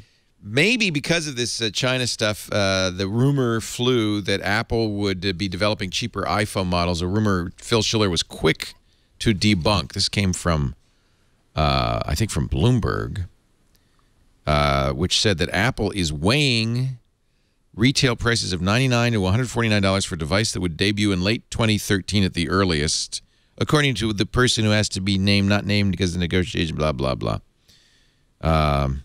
Although this person said Apple's been talking to at least one of the top U.S. wireless carriers. That's the part of it that makes no sense to me. I mean, I could in the U.S. we all know. I mean, you can get them for nothing. It's like how do you get cheaper than $49? How do you free $49 or $99? Yeah, and for $99 is arguably still one of the 4S is still arguably one of the best smartphones you can buy of any operating system. But that's subsidized by the cell carriers. So really, the market for a cheaper cell phone is not us. It's emerging markets. And the carriers. That's what I'm saying. In the U.S., that doesn't make sense. It might make sense if they were to do this internationally, to say that we can do the ability to sell an unsubsidized phone in any market that they want without having to make those kind of deals. Right. I mean, I think that the company that can manufacture a really decent smartphone, they could simply sell flat out unsubsidized at an affordable rate, where they can break the $200 barrier and simply tell people that this phone is just about as good as a top drawer Android. It's just about as good as an iPhone. It costs almost the same as an iPhone, but the thing is, you never have to have a contract. You can put any SIM in it. You can hop from carrier to carrier to carrier, and here's how much money you will save over the course of a 2-year contract by owning this unlocked phone. I think if a company can ever crack that, that's going to really, really upset a lot of the industry. Actually, apparently a mistranslation of Phil Schiller's interview with the Shanghai Evening News implied that Apple would never make a cheap phone. In fact, he did not say that. The later translations say he indicated the company would make the best products and never blindly pursue market share. That's kind of what we were just talking about. We're not going to chase market share. We're not going to go for the larger market. We're just going to make the best products. It's the netbook thing. Apple never makes cheap products, but they can make less expensive products. And they've shown over and over again, whether it's the iPad or the iPad mini or the iPod mini or the iPod Shuffle, that they're very good at either removing features or reducing size or making a compromise like screen resolution that lets them put out a high quality product that is less expensive than the full-blown version. But these rumors about like the cheap iPhone rumors, I remember reading them in 2007, July of 2007, right after the iPhone came out. And I heard from very reliable sources going back 2-3 years that Apple was working on a lower cost version of the iPhone, but they decided instead to drop the price on previous versions, which made a lot of sense in a contract market. So, I mean, this could be just like the television and just like everything else that we hear about, that's a project in Apple's labs. And when market conditions are good enough where they believe that emerging markets are something that they want to challenge BlackBerry or Symbian or whomever or low budget Android phones for, they'll release a product. So after reading all of the different reportage, it seems that it's unclear whether the original quote was that Phil Schiller said, quote, that cheaper phones would never be the future. That's kind of been withdrawn. And what he really said, John Gruber even says, doesn't mean Apple isn't going to produce a cheaper phone, which if you untangle the double negative means they could. Never putting video on an iPod. Yeah. It was unusual though, I have to say, when an Apple executive like Phil Schiller makes remarks on the record, even if it's to a Chinese newspaper, that's unusual, and it's something to pay attention to and parse carefully, because there's a reason why he's making public comment. True. They took that story down and put it back up so often. I know. That's why it's hard to know what it means. On the other hand, he's not making those comments to a grand jury, so he's free to say whatever he wants. He's not under oath. We don't know the laws of China, Andy. We don't know what applies. Or doesn't apply. Yeah. It was, quote, an official interview. Not an unofficial interview. I mean, RIM is surviving based on the money they're making from emerging markets. S60 or whatever the last build of Symbian is surviving based on emerging markets. There is definitely phone business in those countries. So you make this distinction between cheaper and less expensive. You even wrote an article on it for imore.com. What do you mean by that? What is the difference between cheaper and less expensive? So again, I go back to netbooks. You can take cheap products, use cheap manufacturing techniques, cut a lot of corners, and put out a very cheap product. And that's what Tim Cook says when, you buy it and it seems cheap, but you take it home and it's a horrible experience. Right. And, Apple didn't make a cheap version of the iPad. They didn't use substandard technology. You can argue about they didn't use a Retina display, but the build quality on an iPad mini is fantastic and it's less expensive. So Apple has gotten very good over the years, again, starting with the iPod mini and the iPod Shuffle at putting together a high quality product that they can still offer at a lower price. And that's very different than just a cheap product that has, squeaky plastic or the parts fall off of it, which has plagued other devices. Yeah, imagine the shock if Apple ever released something that was like cheesy. Right. So something like a Power Mac 4400. Oh yeah, yeah. No, I mean I've seen there's a Samsung convertible tablet that and price wise is excellent, feature wise is excellent, but you just hold it in your hands and you're like, wow, I can just feel like the air inside this that is not being supported. I feel as though if I were to just do like this slightly, I would crack the entire thing in half. But that said, however, I mean, you look at a device like the Nexus 7 tablet, there's nothing cheap about it. I mean, there is plastic on the back of it, but it's not as though it's flimsy. It's not as though that it rattles around. You could even say that it makes it easier to grip than slick metal. And there is something subsidized by Google, which is different than being cheap. Consumers don't care. Consumers say, "Wow, $200 and it does everything that I want to do for a small tablet. Great, I'll take it." I think the lesson of netbooks was that you can't in the long run make something that crappy. People know. Well, no, the lesson of netbooks is that existing notebooks were not serving the modern needs of consumers. That what really blew people's minds about netbooks was the idea where, wait a minute, this has a really cheap mobile processor. It's very, very slow. It has a smaller keyboard that's not nearly as handy to use, but for some reason people are okay with that. So I think that really was like the signal fire that told a lot of designers and manufacturers that it's okay to delete a lot of features off of a device to make a really compelling $500, $400, even $300 computer, because these days people are not necessarily going to be taking this mobile device out to do 5 hours of spreadsheet work. They're taking it out to just keep up on Facebook and watch videos and stuff like that. So that was just the first expression of a product that eventually became the modern tablet. Yeah. So even bad products can be useful. I do agree that consumers don't care if a company is subsidizing their product, but John Fingus wrote a really good article on this for Engadget. That, for example, the Amazon Kindle is subsidized by Amazon, but only in markets where they can make up that money on content, so it's not available in a lot of countries. The Nexus 4 is subsidized by Google in some countries, but it's hugely expensive in other countries. And traditionally, companies that I don't want to say dumping, but that's one term that's applied to it, don't survive over the long point. And those companies, the people who dumped VHS tapes decades ago, VHS players, or companies who dumped other products up until recently, aren't in long-term markets. And Apple has always maintained margin and maintained their business over decades. And I think that's the kind of plan they'll continue. I don't see them operating in a manufacturer-subsidized market. Well, I mean, that's Amazon. The last time I saw a manufacturing breakdown on a modern color Kindle tablet, they're making a very acceptable profit on each copy that they actually sell. And that doesn't even factor in how much money they're making off of the content of it. Every device that's sold is going to have, whether it's made by Apple or not, is going to have a shelf life of about 2 or 3 years. So you underscore the most important thing I think there is to know about Apple, which is that so long as they can sustain those heavy markups on every product that they make, they have an immense number of freedom to do exactly what they want to do. And one of the Apple strengths has always been that what they want to do, and this sounds naive, but I'll say it, They want to make great products. They never want to make a single product that they'd be ashamed to give as a gift to a loved one. And that really comes through in every single, practically every single thing they do and every single thing that they actually ship.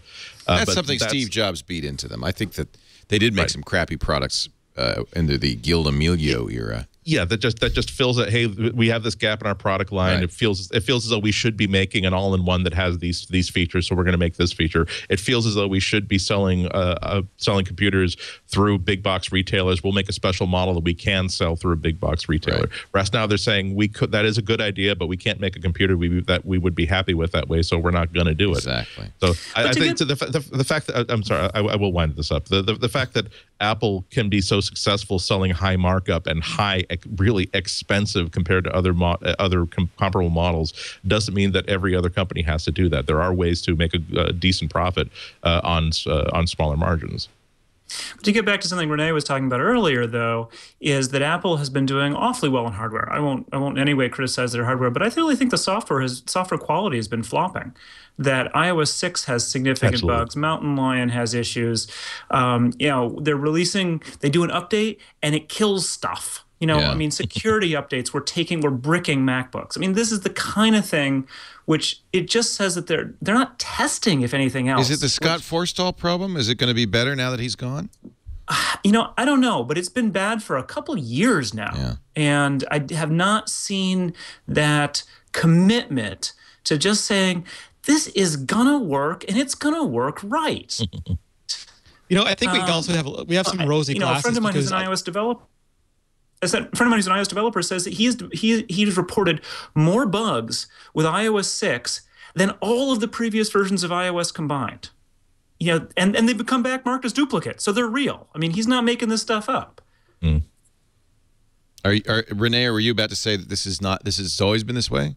No, yeah, I think history kind of blurs things a little bit, but every time a new version of iOS comes out or Mountain Lion comes out, we get flooded with people who have problems. I mean, the 0.0 version of every version of iOS has been hugely problematic, and now it's compounded with things like iCloud, which if you talk to any developer, maybe key value store works great, but document store is a nightmare. And there's just so many things happening in iOS now that it sort of magnifies the problem. And if that's a Scott Forstall issue or not, we'll see with Craig Federighi running everything. But iOS 6 was very much Apple's placeholder. They got Google off their operating system. They sent out social to Twitter and Facebook, and they set up a lot of stuff. And I think now is the year we have to watch them deliver on that foundation. Yeah. But they broke a lot of existing stuff. I mean, audio is broken in iOS 6. Maybe it's a measure of how many lines of code there are. As you said, this stuff is much more complex than it used to be. It's hard to make it as reliable. Although audio breaks every beta. Every beta will break audio. I forget there's a specific reason for that in core audio, but every time you get a beta, things like the podcast app and the iTunes app stop working for any normal human, which is why you shouldn't install them. And usually they fix it, but there's always little issues that follow the new release. And now they're doing less releases. In previous years, we'd have a 0.1, a 0.2, a 0.3, and we're still on iOS 6.0. Yes, but I guess it's...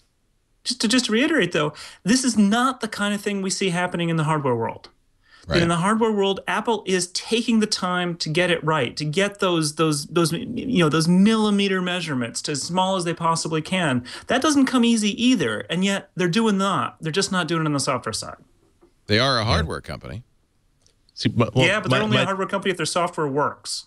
Yeah, I agree with you, Adam. I mean, there are a short number of things that are absolute Apple, have historically been absolute Apple signature features, and one of them is always, I'm sure you can almost say this with me, it just works. Yes. And I think that in 2012 they lost that. I don't know if they lost that completely, but there's no longer for me that sort of assumption that if I go with iOS, if I go with Mac OS, this thing is going to function stable and securely for the foreseeable future.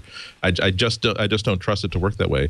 And as to Renee's point, absolutely true. Again, anytime you go to a 0.0 release, you got to. That's the dust cloud on the horizon. That's when you know that the person that the sheriff put into jail 5 years ago just escaped, and he's headed back to Dry Gulch for retribution. You know that bad things are going to be happening. But the difficulty is that they've made so many changes to so many basic things that if iCloud is screwed up, and iCloud is the only easy way to move documents between yourself and your devices, that's a big issue. And that's something that really affects everything. And it's not enough to make someone abandon what they're familiar with and what they like, but it is enough so that if they are at end of contract and now they're kind of looking around, where they say, wow, you mean this Windows phone, show me SkyDrive again. Wow, you mean it's that easy to, I mean, the people I share this document with can actually edit it on a web page. They don't even necessarily need, wow, that's interesting. And whether that's a legitimate thing that they're doing or just simply reacting to a good demo, that doesn't change the fact that now they're locked into a different phone for 2 years instead of being locked into an iPhone. It's an interesting new variable, I think. That's all. Speaking of things that just don't work, you probably saw the Department of Homeland Security told users to disable Java support in their browsers because Java 7 has such a massive security vulnerability, and it is already being exploited in the wild. Safari does, unlike Internet Explorer, where there's really actually no way to disable Java support, at least not fully. Safari does have a simple checkbox that just says, you know, don't use it. It's in the security. It says, you know, web content enable Java. Just uncheck that, and you're protected because it's that's the issue, is Java loading on web pages. However, Apple has done something interesting. I guess they did this in an update. They updated the Xprotect plist backlist to require for Java to work on Macs an as-yet unreleased version of Java 7, presumably the patch that Oracle or Apple plan to push. So if you try to use Java 7 on OS 10, it's going to fail the check in the anti-malware system, and it's just not going to run. That's the Java 7 plugin. So I presume that Apple, I was just checking update to see if Apple has yet pushed out an update for, it doesn't look like they have, for OS 10. But the best bet, really, because most websites don't use Java, the best bet is just to disable Java in Safari and move on. It's not that easy in Chrome either. You have to do Chrome : plugins and look for Java plugins. Although, to Google and Apple's everlasting credit, when you do run Java in Safari or Chrome, anytime you run it, regardless of what your settings are, it will warn you and say, you're about to run Java. Are you sure? You really want to do that? So you still have one last chance to say no. Yeah. I have not. I should try. I don't understand if this was an update. It must have been an update to OS 10 that I didn't see. Unless there's a kill switch. Yeah, basically it's a kill switch. It says, you can't run it until you get the update. T-Mobile will soon sell iPhones, according to the CEO, at CES. No surprise there. They've wanted to do that for a while. I saw T-Mobile 3G at CES. I haven't seen that outside of Moscone Center before. Well, HSPA Plus, right? Not LTE. On an iPhone. They were doing it on the frequencies on an iPhone. Yeah, on the frequencies. Little box out front or something. A bubble. And something we talked about on Sunday, and we will be talking about on Thursday on a special. Personal Audio LLC is suing podcasters in East Texas. They sued Apple last year. I did not know this. In 2011, they sued and won a patent infringement lawsuit against Apple and won an $8 million judgment. The jury found Apple infringed 2 patents related to downloadable playlists with iOS devices, one covering an audio program player, including a dynamic program selection controller, the other covering audio program distribution and playback system. They're now going after content creators directly. They've sued Adam Carolla's Ace Broadcasting and the How Stuff Works podcast, saying they have violated a patent for a system for disseminating media content representing episodes in a serialized sequence. You laugh. I'm crying. Dickens. Wait, it was Dickens, wasn't it? I'm just waiting. Yeah, Dickens invented that. I'm just waiting for the summons to arrive at our front desk. The Lodsis letter. Yeah, this is crazy. So we're going to talk to Adam. We'll do a special simulcast between Adam Carolla's podcast, 7 o'clock in the evening, Pacific time, Thursday evening, 10 This is p.m. like the Eastern. formation of the Avengers. It's wonderful. Well, it's to Adam's credit. Normally, when you get sued, you say, my lawyers say we're not going to talk about this. But I think it's really important that we all talk about it, as risky as it is, and to come up with a strategy to try to save podcasting. These guys already won against Apple. Do you know what they're suing over, Leo? Like, is it over the app that distributes it, over the creation of the RSS feed, over the... It sounds like it's the creation of the RSS feed. I haven't seen the lawsuit. And maybe Adam will have a better idea. I could read you the patent that they claim. A dramatic reading, Leo? Would you like a dramatic reading? Ladies and gentlemen, a system for disseminating media content representing episodes in a serialized sequence. You can't. I'm not a lawyer, and if I read these things, they don't make any sense to me. I don't even know how you could patent something like this. They filed for this patent, I might point out, in 2009, and were awarded it last year. An audio program and message distribution system in which a host system organizes and transmits program segments to client subscriber locations. By the way, we do not do that. iTunes might do that. The host organizes the program segments by subject matter and creates scheduled programming in accordance with preferences associated with each subscriber. We do not do that. Program segments are associated with descriptive subject matter segments, and the subject matter segments may be used to generate both text and audio. This doesn't sound like it's related at all, but this is what they're suing over. Probably assuming that everyone will just settle because it's cheaper for them than litigating. Precisely. And they'll get $1,000 from everybody. Precisely. Yeah. And the fact that they have an $8 million, they say they have licenses from many, many other companies, including BlackBerry, including XM or Sirius, I guess.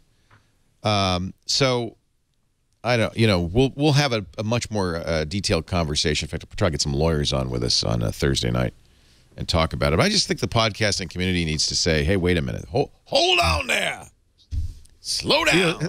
Has there ever been like a summit between like guys like you and Adam Carolla and Chris Hardwick, the people who like head podcasting networks, to talk about these sort of issues? No, but either I think as a show or even just like let's get together for dinner, get a private dinner room, and just talk about where we're going. No, not to my knowledge, unless they had one that didn't invite me. It sounds like it'd be an interesting dinner. Yeah, I think probably we should do one in public and then one in private, in which we could divide the known world. Collusion in a volcano headquarters. Yeah, exactly. The room that they filmed, like the meeting of the five family scenes of The Godfather. I believe that is actually a building that still exists, and you can actually use that room. Oh, that would be cool. Just put a bunch of walnuts in front of everybody. That's all. Yeah, I mean, the good news about what we do is that we're in such the infancy that we are not in any way really competing with each other. So now's the time to decide who gets drugs, who gets numbers, who gets prostitution. What Jason had this week in radio canceled, I forgot all vengeance because this is the business we have chosen. However, if MacBreak Weekly should lose its bandwidth or be struck by a bolt of lightning, then I will know. And if Adam Carolla is there, it will be liberally, profusely insulted with profanity.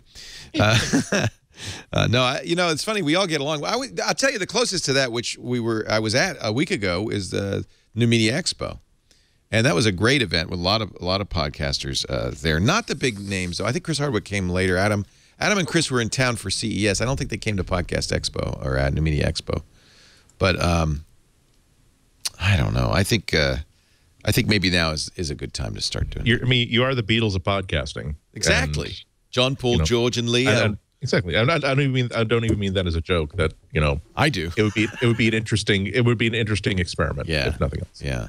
Interesting. And I'll just have an intern start my car for the next few months. Good suggestion, Beatmaster. Not only that, but you could also like start a charity tontine where each of you puts the names your favorite charity and puts $5,000 in the pot. Given like the personalities and what you guys do for a living. Yeah. And the last person to you'll have the private meeting and the public meeting, and the last person to ever mention something that happens at the private meeting gets the entire pot for his charity. Because at some point, all of you are podcasting 20 hours a day. You're saying, well, and then Leo Laporte, he showed me the sprint. Oh, damn it. I mentioned the watts he showed me. Sorry, Leo. Okay, I lose the $5,000. I would lose that one for sure right away. One more story, then we're going to take a break and get to our tips and products of the week. I know you all have some. But were you watching this morning when Facebook announced its social search feature? Any thoughts about that, any of you? Renee, did you watch it? I did. I was lured there by the often present rumors of a Facebook phone, and then it's such a yeah. I got to watch it with the folks from Tech News Today. They were kind enough to have me on, so we got to watch it as it happened. And I mean, social graph search is interesting. Its natural language interface is interesting. I just am hoping that all that stuff gets wrapped up into an API so that my iPhone and Siri can search with it in iOS 7. Wouldn't that be nice? But I think it's also it's a way for Facebook to try to convince us to give it more data, which is actually Facebook's business is not making search for us. It's getting our data from us, and they surface search as a way to get it. So none of my family, none of my close friends, none of my real acquaintances use Facebook. So it'll have limited appeal to me, but I can see pressure mounting to say, Renee, I can't find your restaurants. Why aren't your restaurants in Facebook? That's exactly what they want. I don't want to tell you. Ask me personally. No, it's too much trouble. I don't want to talk to you. I just want to know what your data is.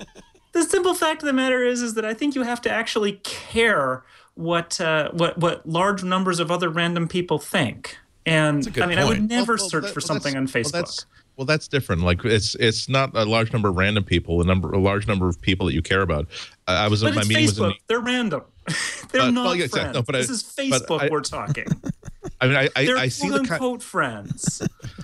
I see the kind of point that they're kind of making. I mean, yesterday I was in New York City. Unexpectedly, people from Europe that I was meeting with asked me, "Hey, let's go to lunch. You're American. You must know a great restaurant in New York City."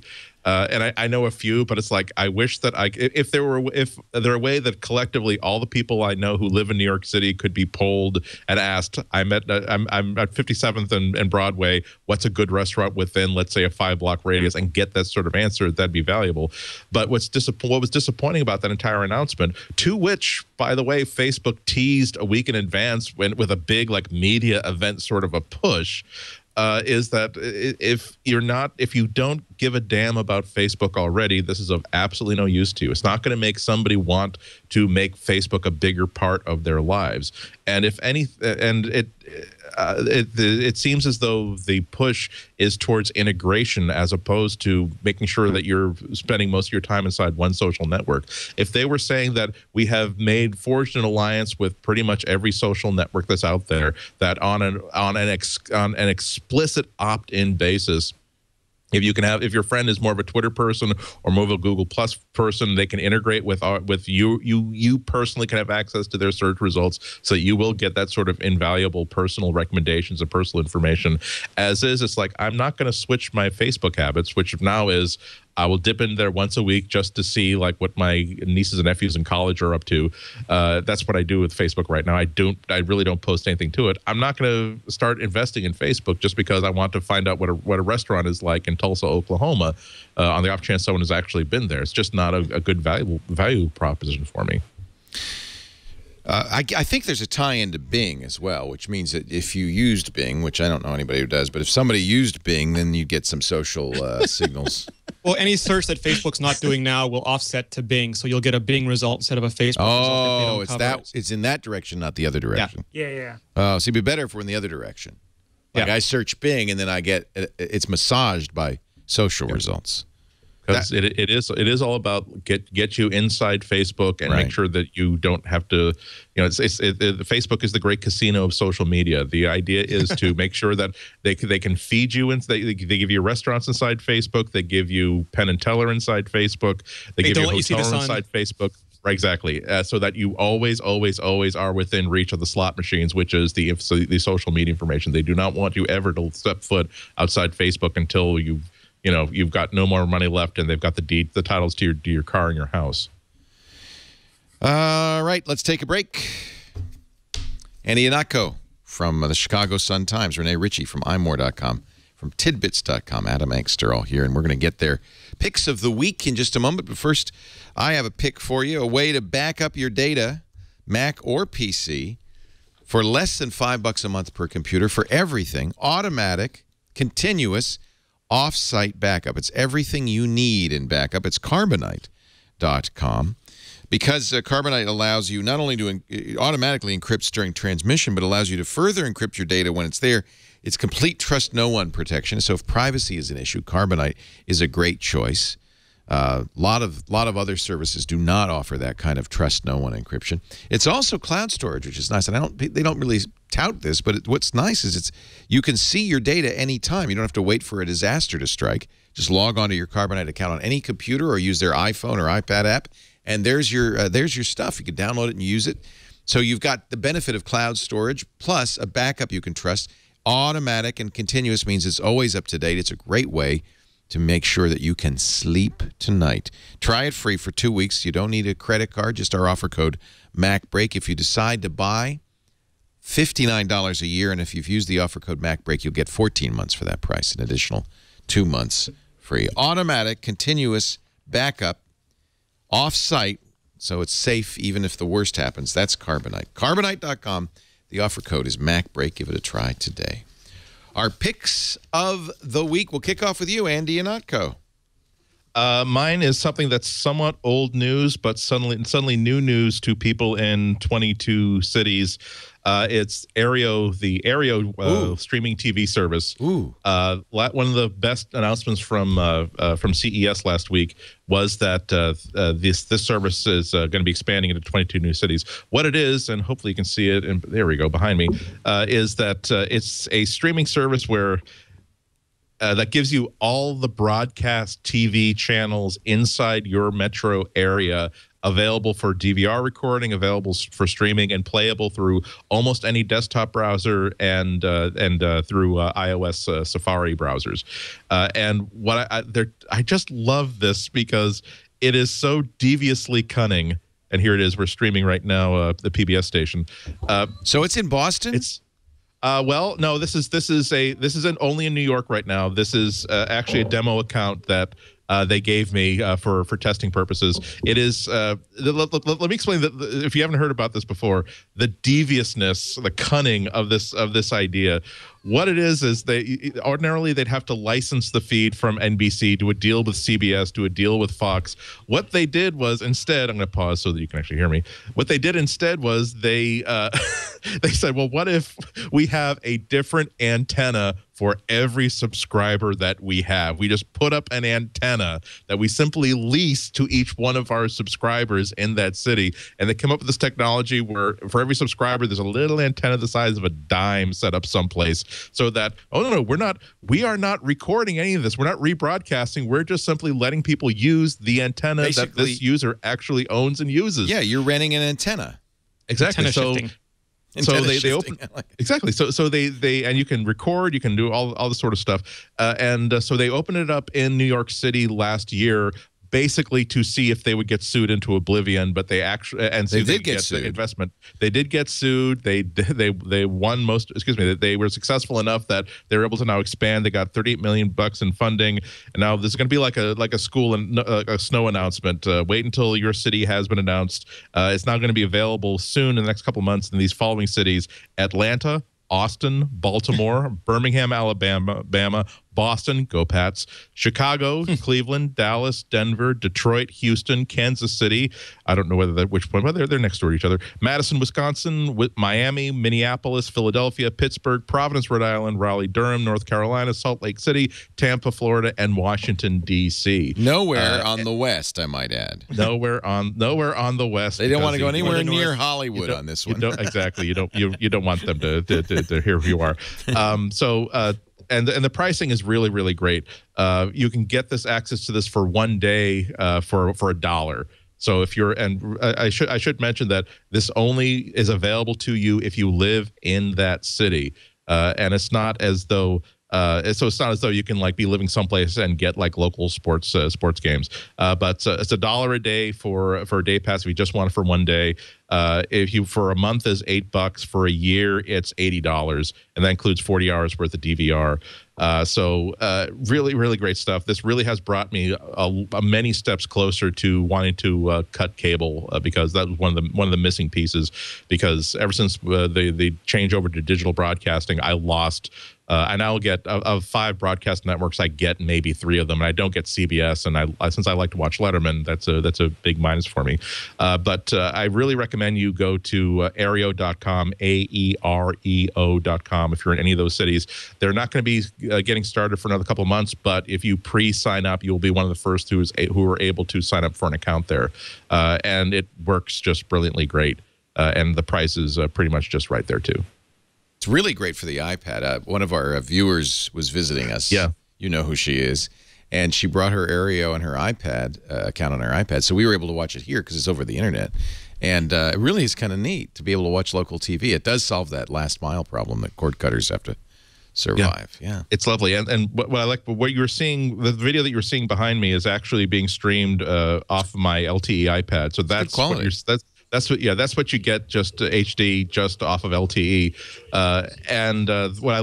They just did a whole bunch of things that were very correct about this. One of them is that you can manually select what quality video you want to stream. So if you are like on a 3G network, or if you're on really dodgy like hotel Wi-Fi or something, you can simply say, I know what David Letterman looks like at this point in my life. You can just give me the lowest quality just to maximize the limited bandwidth that I have.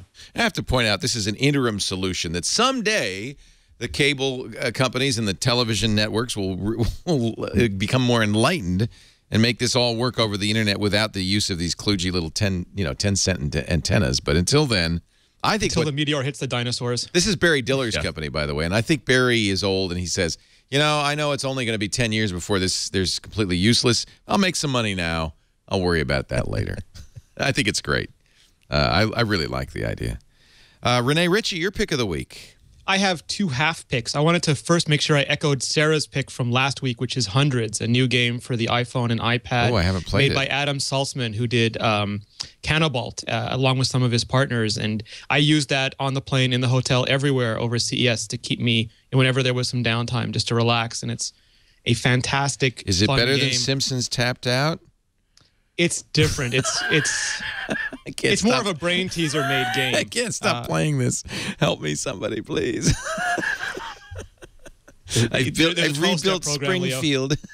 And the other one is doing what I do is very strange because I travel for half the year and then I'm pretty much home for half the year. So starting with CES, there's Macworld, GDC, WWDC, other shows. So every January, like clockwork, I install TripIt and I just email everything that I get to TripIt. I have the paid app, the pro account, and it takes care of everything. Because come January, I've forgotten how to run my travel life. I lose track of everything. And TripIt it pops up alerts. It tells me about gate changes, would happen all the time, travel changes when planes or runways are iced down, and it means that I don't have to worry about that anymore, and that's the best kind of technology for me. Hundreds by Semi-Secret Software, is that the one? Yeah, and we actually had the pleasure of doing an hour-long interview with Adam about the game, and we'll have that up on Friday. Oh, fun. The way he thinks about level design is really interesting. I'm downloading it right now, $4.99. All right. My life is over. Adam Engst, your pick of the week.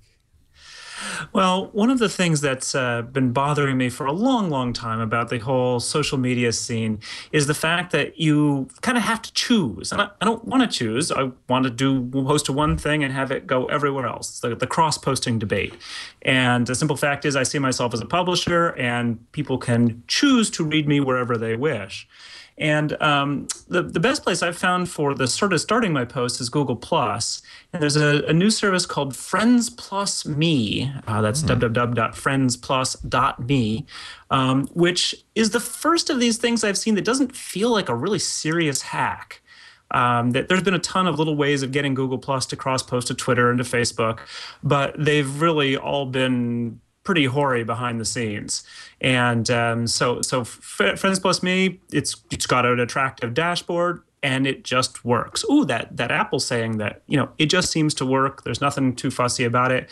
You want to post something from Google Plus to the other services, you can either do so via a hashtag or just say everything that goes to the public should be sent on.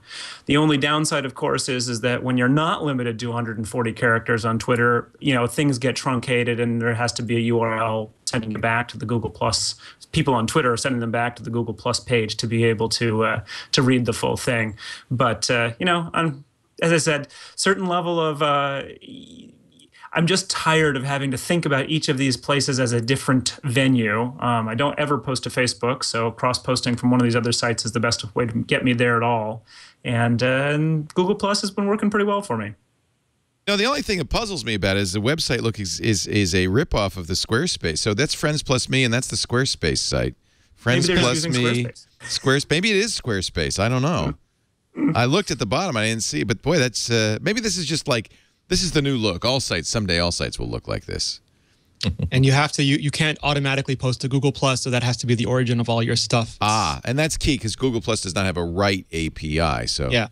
Like all of these plugins, you start at Google Plus and then it goes to Facebook, Twitter, and like. I believe there actually is starting to be a Write API. I just got email from a service we use called Deliverit, DLVR.it. We use it too. Posts our the Tidbits news headlines to our Facebook page, and they just said if you have a pro or a premium account on Deliverit, you can we'll post to Google Plus for you now. Really? So it's possible that that API is opening up in a small way. Interesting. But the Google Plus app, I have to say, the Google Plus apps on the iPhone and the iPad are really pretty. They're a little stupid in ways. If the post fails for whatever reason, it just loses everything you typed. But it's still a pretty system, and it feels more Flipboard-like than just say reading Twitter or whatnot on the iPhone. So as I said, I actually almost never read any of these services. I deal with them as a publisher, so I'm in write-only mode. But nonetheless, I'll respond to whatever people reply back. I'm going to mention something that comes from our sponsor, Squarespace, actually. I don't know if anybody's mentioned this before. It came out in October. It's free, and it's really cool, and you don't have to have a Squarespace account. It's called Squarespace Note, and I know a lot of our audience has started to use it, and I thought, man, I probably should talk about this. It's an iPhone app, but I can show it on the iPad. It works just fine. It's a way of taking notes on your iPhone that then you share with lots of other places. The folks at Squarespace have a pretty advanced iOS development team, so they've done a great job, I think, of keeping their own iPhone and iPad app up to date. And Squarespace Note allows you. And I thought, Andy, since you mentioned that you use Evernote, you might be interested in this. It's just a new interface to Evernote, in effect, because it will save to Evernote. It'll also save to Squarespace. You can email it, Twitter, or Facebook, or Dropbox. But it's got a very nice note-taking app that's just elegant as heck. I can't figure out how to get back into it because I started to share a note. That's the other thing. It's a lot. Oh, there we go. Here we go. So it's very clean. You just type your note, and then you slide down. Let's see. Is that right? Nope. Maybe you just slide. Oh, yeah. Oh. You slide from the left to see your other notes. You slide down. I always have trouble sliding down on iOS to send your note, and then you can send it to all these other places. Never mind. Forget I even mentioned it. It's clean. A lot of people recommend it. It's a very clean way of sharing, of creating notes. You would like it, Andy, because I know you want a very simple, clean. My problem is maybe I just never get the. How do you get this keyboard off of here? I never want the keyboard. Anyway, there's more stuff underneath there I can't get to. Forget it. Free. Use it. You might like. I don't use it. But a lot of people recommended this, and so I thought I'd give Squarespace a little plug for it. They've really done a nice job. Beautiful, simple, clean. Ladies and gentlemen, that concludes this edition of MacBreak Weekly. I do want to thank our talented team, especially you, Adam Engst, for making time in your busy day. Thank you. To join us. We always love having you on. Is it freezing cold and snowing? I wish. As I said, it was 55 degrees a couple days ago. Crazy. And all of our snow is gone. I'm going to have to move north at some point. You're in Upper New York State, and it's 55 degrees. I don't get it. Yeah. We have Putin here, Adam. Do it. Yeah, I think up in Montreal, you've got snow, I'm sure. Yeah, it's melting into ice and then refreezing and then melting again and refreezing. So we have layer cake ice now. Layer cake I'm going ice. to his house. It's a special kind of ice, just for people who like to live in the frozen north. Yeah. Thank you for being here. Adam Engst is at tidbits.com. That is a great place to go to subscribe to his free Tidbits weekly newsletter. Although my recommendation, if you like it, is to become a sustaining supporter, because your contribution, if you're a member, keeps Tidbits going, and you just do such a great job. It's such a resource. The longest-running Macintosh publication, 21 years, and we've actually gotten a new number there, Leo. We are now the oldest publication, internet only publication around. Wow. The previous record holder, the people, it was the Irish Emigrant News. They retired last year. They folded. It was great. Finally, you buried him. You buried him, Adam. You put him at it. That was the beauty part. I didn't wish them any ill at all. I didn't want them to go under or anything like that. And they retired. That's right, Adam. They just got old. It was perfect. The winner of Survivor newsletter. So, well, that's nice. The longest running internet publication of them all. You are the London Times of the technical online press. It's the only one. They also do those great Take Control ebooks, so another wonderful resource. You can find it all at tidbits.com. Renee's from imore.com, the king of the iPad, iPhone rumor mill. iPhone 5S, what do you think, June? It's going to be interesting this year because there's this big spring period where they've released everything, but traditionally they have iOS devices. So you're anticipating the iPad mini with a Retina display, a thinner, lighter iPad 4 with the new design language, and however many iPhones they released this year. So it's going to be an interesting year. But you do have a big article saying forget the new hardware. 2013 is all about iOS 7 and iCloud. I really believe that. So I from your lips to Tim's ears, I hope you're right. Because they could both use a little bit of a adjustment. Kick in the pants. Yeah, kick in the pants. There's the phrase I was looking for. From the Chicago Sun-Times and a regular here, of course, Andy Anatko. Always a pleasure, Andy. You didn't miss anything not going to Vegas, I can tell you that much. You coming out for Macworld? No, I'm afraid not. Ah, bummer. But Adam, you will be. What are your plans for Macworld? Are you doing your party? Yeah. If you're available for the Vast Media Conspiracy Dinner. The Vast Media Conspiracy Dinner. I likes it. I might come up a couple days early and visit you, Leo. Please do, Renee. That'd be fun. I'll let you play with my new 27-inch iMac, which is right behind me. I got it. I got it with the Fusion drive on it. So the next thing I really want to do is spend some time kind of. It's a funny thing because you can't really test the Fusion drive very easily because it supposedly gets faster as you use it. I just thought of a really mean-spirited practical joke that people in that office could do to you. What they could do is just take like a half-inch strip of like masking tape and put it on the side of it, and then people would have no idea that you actually have the brand new iMac there. Otherwise, would look exactly the same as last year's model. We wanted to get. I can't get up because I'm wired in, but we wanted to get a pedestal or something to rotate it because from the front, yeah, it looks like and even from this. When you see the bulge, it doesn't look that thin, but there's one angle. It looks really, really thin. Okay, here comes Chad. Chad is going to rotate. Oh, look. Wow. There it is. From that angle, it disappears. It just disappears. If you're watching two-dimensional. Yeah. It's Flatland. And I got 16 gigs of RAM and i7 3.4 gigahertz i7 and what else did I get in there? The Fusion drive, 3 terabyte Fusion drive. So I'm excited. I'll be playing with it, and I'll give you some updates on it. It's pretty. I gotta say, it's light. It's the first thing you notice. I'm sure that your iMac steward will be very, very pleased that you upgraded. You know what they wanted to use it for? And I said, you can't. They want to use my old one, which is only a year old now, with a very fast processor and dual drives, SSD and spinning drive. Well, you were going to use it for what? A Skype test machine, right? Skype test machine. No. We don't have any other. We have too many computers here. Well, I'm not giving it away. See, don't say that because then the chat room's going to say, well, you can give it to me. You can give it to me. Anyway, no, we'll find something good for it. The last one, my last iMac is now at the front desk for reception, where my daughter last summer, during her summer internship, watched all 8 seasons of The Office in sequence. Not a lot going on at the front desk. You need 7, Leo, like the Steve Jobs yacht. Every year you can add a new one. That's an idea. There you go. Thank you all for being here. We do Mac Break weekly every Tuesday, 11 a.m. Pacific, 2 p.m. Eastern Time, 1900 UTC on twit.tv. Do watch live. Love to have the chat room. It's always fun to have you watching and listening and communicating with us. But if you can't, don't worry. You can always catch any audio and video that we do here in the Twit Brick House on demand after the fact. Just download it from twit.tv or wherever finer podcasts are stored. And if you choose to use the patent-infringing iTunes, be it on your own head. No, please, be my guest. Thanks for joining us. We'll see you next time. Now get back to work. Break time. I never remember the ending of this. Break time is over. Take care.